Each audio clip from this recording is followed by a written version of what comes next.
Salut tout le monde, c'est Amar, investisseur et rentier sans banque. Sur cette vidéo, je voulais aborder un point et répondre à des interrogations qui disent que la location courte durée, c'est fini. La location courte durée est morte. Les Airbnb et consorts ne pourront pas ne peuvent plus tenir face à l'administration française. Donc j'y réponds tout de suite dans cette vidéo.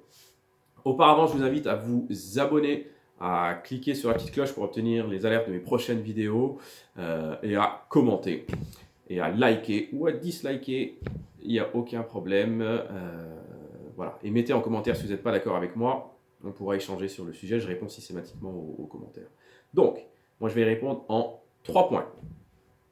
Premièrement, la situation et le développement de la location courte durée en France. Donc, on va parler des chiffres de Airbnb qui est la société représentative de ce mode de location.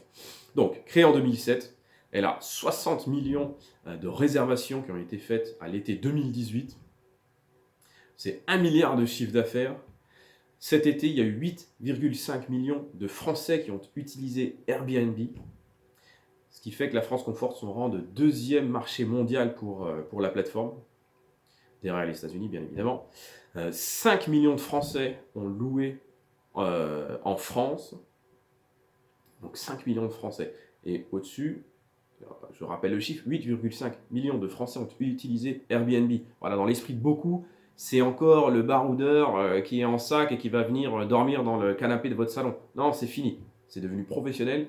Et moi, je le constate, vous avez tous les profils. Vous avez bien évidemment des étudiants, des jeunes qui ont peu de moyens. Mais vous avez moi, j'ai des grands-parents qui viennent voir leur famille. J'ai des personnes de 50, 60, 80 ans qui viennent de partout en France, avec tout niveau social. Il y a des voitures incroyables qui se garent dans ma rue pour un petit studio. Donc, c'est totalement démocratisé. Donc, je disais 5 millions de Français ont loué en France, donc le marché qui nous intéresse en tant qu'investisseur.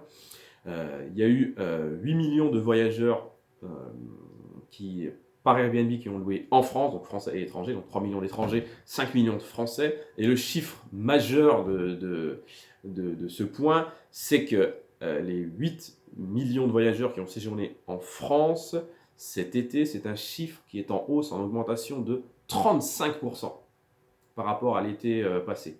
C'est dingue, 35% d'augmentation sur les locations en France. C'est difficile de dire qu'un système est mort quand il arrive encore à grandir et à augmenter de 35%. Les chiffres sont totalement dingues. Deuxième point que je voudrais aborder, c'est comment les villes et l'État a besoin de Airbnb et consorts. Ne pensez surtout pas que les villes sont en guerre contre Airbnb.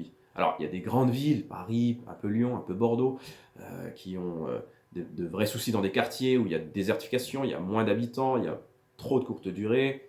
Ça, je peux l'entendre, ça pose des petits soucis. Ça pose surtout des soucis de façade pour des questions électorales. Il faut être bien vu et être en guerre contre le grand méchant loup. Mais, hormis ça, selon moi, la vérité, c'est que les villes, les communes voulaient leur part du gâteau. Au début, les plateformes ne voulaient pas du tout donner leurs chiffres. Ils jouaient peu la transparence. Maintenant, je vous dis, on est le deuxième marché mondial, donc on est en global, total, transparence, et donc les communes ont leur part du gâteau. Donc, globalement, tout va bien. Les chiffres qui sont tombés pour 2019, 58 pour Airbnb, 58 millions d'euros de taxes de séjour payées par Airbnb, et en direct par Airbnb.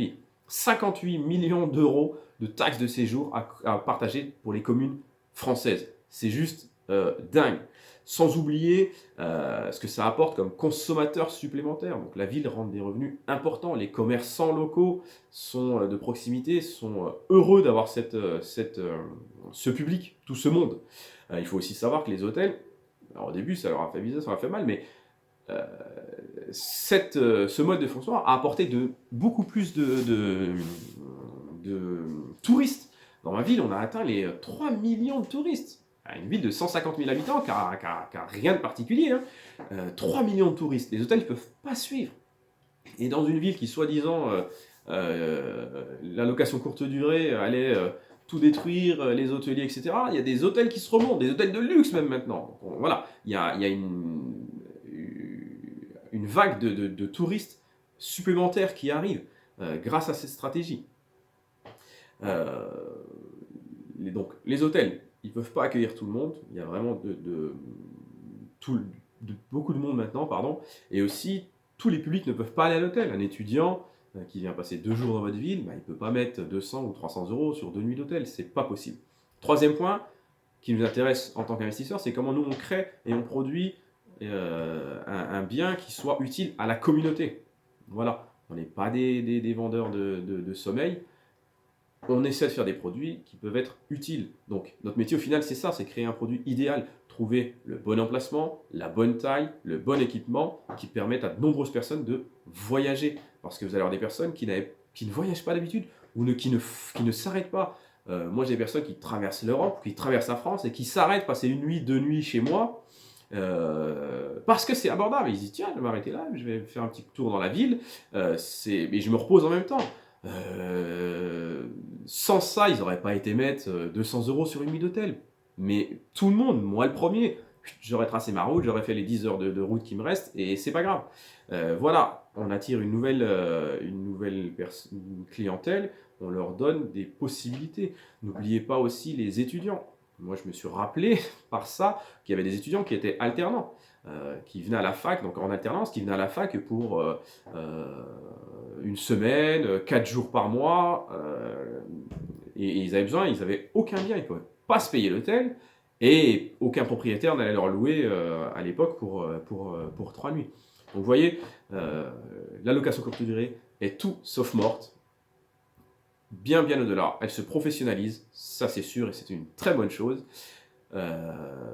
Mais aucune inquiétude, ceux qui utilisent la location courte durée, comme je peux le faire sur certains de mes biens, pour optimiser mes revenus et pouvoir réinvestir sans passer par la case banque, qui est vraiment mon cheval de bataille, ils n'ont aucune inquiétude à avoir. Donc dites-moi en commentaire ce que vous en pensez. Je réponds systématiquement et rapidement, donc n'hésitez pas. Je serais curieux d'avoir votre avis, que vous fassiez ou pas de la location courte durée, que vous soyez utilisateur. Voilà, je vous invite à le faire et je vous dis à très vite pour une prochaine vidéo. Salut!